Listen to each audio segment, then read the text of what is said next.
어, 사업자가 너무 부러워서 저도 그냥 리프트라도 한번 타봤습니다. 좋네요. 내년 우리 사자성어가 차원초월입니다. 예, 차원을 초월한다고 하는 것은 2차원은 평면이죠. 3차원은 공간을 얘기를 합니다. 그러면 4차원은 뭐가 되죠? 그 공간에 시간이 플러스가 되면은 4차원이라고 얘기를 합니다. 차원을 초월을 한다고 하는 것은 바로 우리가 현재 대부분 사람들은 3차원적인 삶을 살고 있습니다. 현재 공간에서 현재 보이는 것, 그거를 놓고 모든 것을 판단하고 실행을 해나가고 있다 하는 겁니다. 그런데 그 공간에 시간이라는 것을 우리는 플러스를 하면은 한 차원이 높아지는 거죠. 자, 어제 저녁에 우리가 인생 시나리오를 여러분들이 쓰셨습니다. 그거는 실제로 4차원의 작업을 하신 거예요. 현재 살고 있는 그 모습인데 5년 후, 10년 후에는 내가 어떤 모습으로 살 것인가. 그러니까 시간을 초월을 해서 타임머신을 타고 여러분들이 어디로 갔냐면은 미래로 간 거죠. 5년 후, 10년 후 또 내 인생 전체를 조망을 해보면서 어떤 삶을 살 것인가를 기획을 하는 겁니다. 다른 사람들, 옆 사람들은 현재를 살고 있는 거예요. 그런데 나는 미래를 땡겨와서 현재를 산다 하는 거예요. 그래서 여러분들 머릿속에 미래의 나의 모습은 어떤 모습일 건가를 아주 세세하게 그려 넣는 거예요. 그래서 애터미 사운을 보면은 생각을 경영한다 하는 내용이 있습니다. 그 생각을 경영한다고 하는 것은 바로 내가 미래에 어떤 모습을 살 건지를 경영하듯이 철저하게 어떤 구조적으로 짜는 거예요.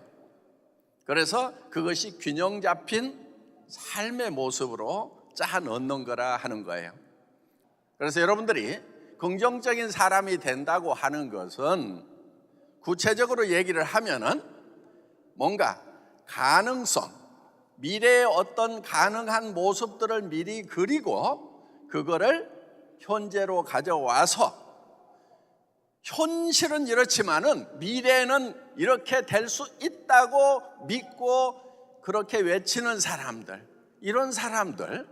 그런 사람들을 긍정적인 사람이라고 얘기를 하는 겁니다.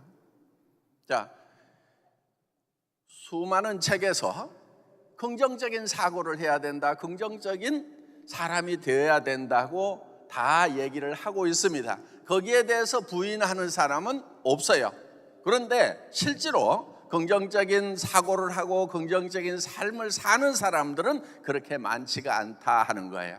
왜냐하면 긍정적이어야 된다고 얘기를 하는데 구체적으로 긍정적인 것이 무엇인지에 대해서 그 메커니즘, 그 기법에 대해서 정확하게 얘기를 해주고 있지 않기 때문에 어떻게 하면 내가 긍정적인 사람이 될 수 있지? 이러고 있다 하는 겁니다. 자, 오늘 석세스 아카데미에 오신 분들은 이제 긍정적인 사고라는 것이 어떤 건지에 대해서 여러분들이 구체적으로 배우신 거예요. 나를 변화시킬 수 있는 방법이 뭐냐면은 4차원이 돼가지고 미래의 나를 현재로 끌고 와서 미래를 사는 거예요. 그러면은 현재 내가 변해버린다는 거예요. 자, 그래서 우리가 차원이 다르다고 하는 것은 바로 미래의 어떤 모습을 내 머릿속에 어떻게 집어넣느냐 하는 거예요. 집어넣기만 하면은, 제대로 집어넣기만 하면은 내 표정과 말투와 행동 모든 것들이 다 변한다 하는 거예요. 자, 내가 변해야 환경을 변화시킬 수 있고 바꿔나갈 수가 있다 하는 거예요. 그러니까 변하는 순서가 있어요. 변해야 된다, 변하지 않으면 죽는다.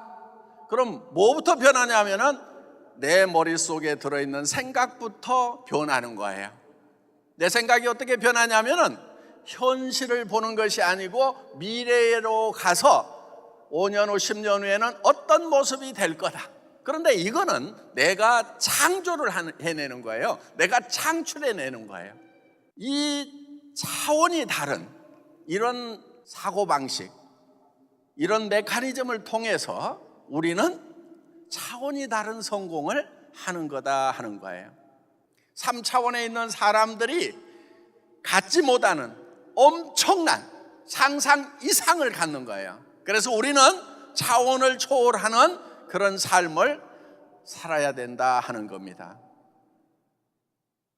여러분, 제가 경영을 하는 것도 마찬가지예요. 지금 경영을 교수님들한테 가서 열심히 배우고 있습니다. 정말 훌륭하신 교수님들이 지도를 해주고 계시는데, 이렇게 지도를 받으면서 느끼는 것이 뭐냐면은 애터미를 경영학에서 가르치는 것에 이렇게 대비를 시켜보죠.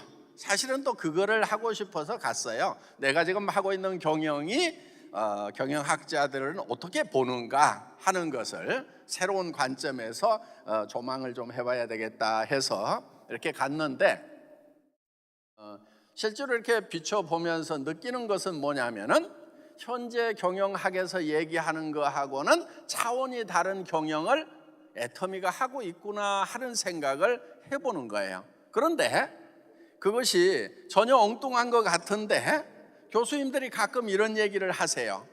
이렇게 할 수만 있다고 하면은 좋은데 사실은 그거는 이상적인 것에 불과하고 현실적으로는 불가능하다. 그거를 애터미는 하고 있어요 지금. 그러니까 그런 강의를 들으면서 제가 느끼는 게 애터미에서 해보니까 되던데 이런 거예요. 그러니까 권한을 위임하고 자율성을 부여하고 이런 것들이 그렇게 할 수만 있으면 좋은데 그렇게 100% 했을 때는 문제가 생기기 때문에 최소한의 관리 체계는 가지고 있어야 된다고 하는 이제 자율과 관리를 해야 된다는 요 만나는 점을 어디로 정할 거냐 하는 것이 이제 경영자들이 결정해야 될 부분이다 이렇게 얘기를 하는데, 애터미는 관리, 감독, 감시하지 마라. 100% 자율권을 다 맡긴다. 좌장격지, 스스로 장수가 돼서 진격해서 나가라고 직원들에게 모든 권한을 다 위임을 하고 있다 하는 겁니다. 그래서 우리 임직원들에게는 당신들은 군대로 치면 사병이 아니다, 장교들이다. 사관학교에서 4년 공부하면은 장교가 되는데 여러분들 다 대학 이상 졸업을 했지 않느냐? 그러면 장교로서 움직여라. 스스로 문제를 찾아내고 스스로 결정권을 가지고 스스로 움직여 나가라. 그리고 위에 결제받지 말고 모든 권한을 가지고 회장과 동등한 자금 집행 권한을 가지고 일을 하라고 얘기를 합니다. 그래서 그런 차원을 초월하는 경영 기법이 애터미의 이런 발전을 가져온 거예요. 이제 중국이 오픈이 되고 인도가 오픈이 되고 지금 이제 터키 지사장이 이미 채용이 됐습니다. 그래서 동양과 서양의 요충지에 있는 그 터키에 우리 지사가 열리게 되면 이제 정말 만방으로 뻗어나가게 될 거다 하는 겁니다. 자, 애터미는 이렇게 차원을 달리해서 3년 후, 5년 후, 10년 후에 미래로 가서 머릿속에 그거를 집어넣어서 경영을 해서 현재로 끌고 와서 경영을 하고 있다 하는 겁니다. 이런 기법들이 다른 회사하고는 비교가 되지 않는 혁혁한 결과를 낳고 있는 거예요. 우리는 꿈꾸는 세상이 있어요. 유통의 허브가 되는 거예요. 저는 플랫폼 비즈니스 다음 세계는 어떤 세상이 올 것인가, 그 플랫폼 비즈니스가 구상이 끝난 것은 약 20년 전이었어요. 그때 이미 플랫폼 비즈니스가 앞으로 세상을 지배할 거라는 플랫폼 비즈니스에 대한 컨셉은 완벽하게 그때 다 잡힌 거예요. 그런데 소셜 인프라가 못 따라오기 때문에, 인터넷 속도가 못 따라오기 때문에 그것이 실현이 늦어진 것일 뿐인 거예요. 저는 그보다도 먼저 플랫폼 비즈니스를 시작을 했던 사람입니다. IamKorea.com이라고 종합백화점을 만들고 했었지만은 그때 이 인프라가 따라오질 못해가지고 속도가 너무 느려서 3년 만에 문을 닫았어요.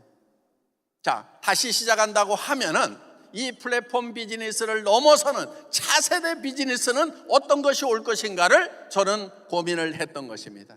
그게 유통의 허브입니다. 자, 플랫폼 비즈니스는 어떤 거냐면은 많은 이 하나의 플랫폼을 중심으로 해서 많은 공급자들이 공급을 하는 거예요.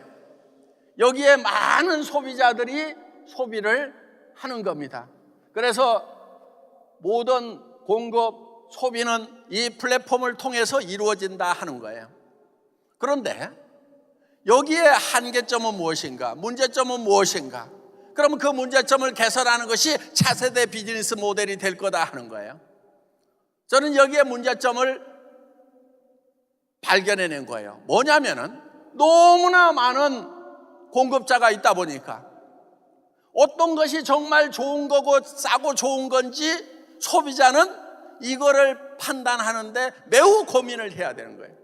정보의 홍수 속에서 살다 보니까 어떤 정보가 내게 경제적으로 가치가 있는 정보인지를 분별을 해내야 되는 고민에 빠지는 것이 이 소비자들의 고민이다 하는 거예요.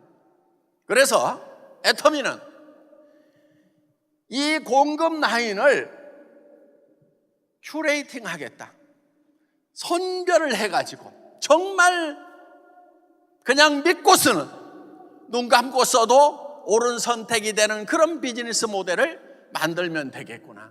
그래서 일품일사원칙에 가지고 하나의 품목은 한 회사에, 최고의 회사에 주고 그거를 책임지고 양심적으로 공급할 수 있도록 함으로 말미암아서 소비자들은 고민 없이 그냥 눈 감고 들어가서 쇼핑을 하더라도 최고의 선택이 될 수 있는 믿고 쓰는 애터미 비즈니스를 만들어야 되겠다.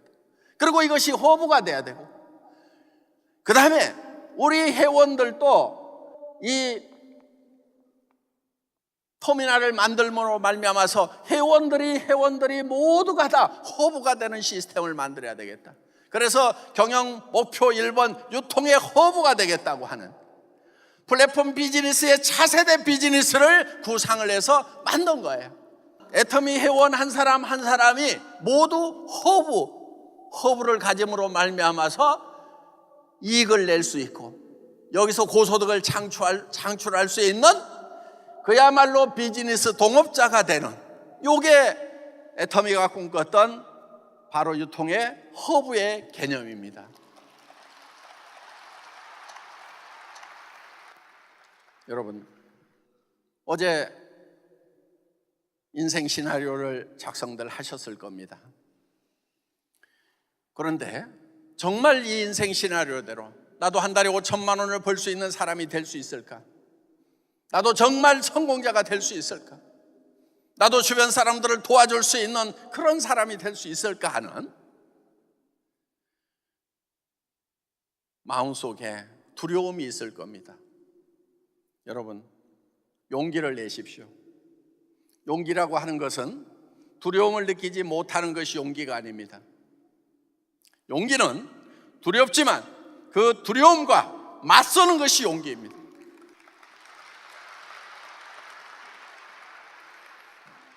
될 때까지 하겠다는, 그리고 반드시 해내고 말겠다는. 그래서 실패는 쓰러지지 않는 것이 실패가 아니고 쓰러졌을 때 일어나지 못하는 것을 실패라고 얘기를 합니다. 저도 쓰러져 봤습니다. 바닥까지 내려가 봤습니다. 짓밟혀도 봤습니다. 그렇지만 일어섰습니다. 일어서는 것이 용기인 것입니다.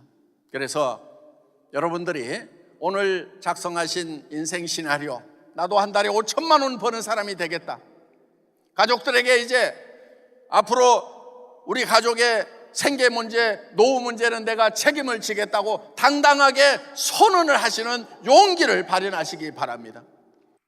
그렇게 용기를 내야 되는 것은 우리가 약하기 때문입니다.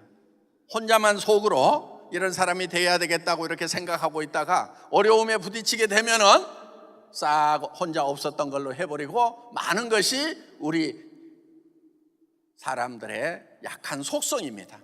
그렇기 때문에 주변 사람들에게 외치는 것이 필요하다 하는 거예요. 애텀이라는 회사가 처음 출발을 할 때, 정말 아무것도 없을 때 280만 원짜리 중고 카니발을 타고 가가지고 고급 승용차를 주겠다, 5천만 원을 주겠다, 3억을 주겠다, 10억을 주겠다고 외칠 때 전들 두려움이 없겠어요? 그런 두려움이 있지만은 그래도 우리는 외쳐야 되는 거예요. 오늘 여기 오신 분들이 모두 용기를 가지고 나도 한 달에 5천만 원을 버는 사람이 되겠다, 단단히 결심을 하시고 주변 사람들에게 선언을 하는, 그 선언을 하는 것이 애터미 비즈니스의 핵심인 거예요. 나 5천만 원을 버는 비즈니스를 시작했다, 당신도 동참을 해라, 가서 들어보자. 이렇게 해서 이 세미나장에 모시고 오고 와서 앉혀놓는 것이 이 애터미 비즈니스의 핵심이다 하는 겁니다. 여러분, 용기를 가지시고 애터미 비즈니스에서 성공하시기를 바랍니다. 마치겠습니다. 감사합니다. 네, 여러분 박한길 회장님께 큰 박수 부탁드립니다.